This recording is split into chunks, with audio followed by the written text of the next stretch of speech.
So I guess dumating na yung order ko from TikTok. Ito yung bag na yun. So I don't know anong tawag sa bag na to, nakalimutan ko. Pero I think isang first aid kit bag. I guess parang ganun. So ginagamit siya usually sa mga sa mga doctors and nurses also. Sa mga rescuer. So dito ko ilalagay yung aking mga apparatus like mga stethoscope, ang blood pressure, and also dito ko rin ilalagay yung aking oximeter, and then lahat ng mga first aid. Ako nakuha yung kanina. So, ayan.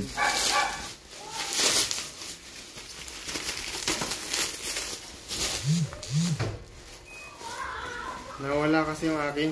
Pero alam ko nung pagsuot ko doon, parang hindi to sa akin na kasi malalaki yung sa akin kasi malalaki.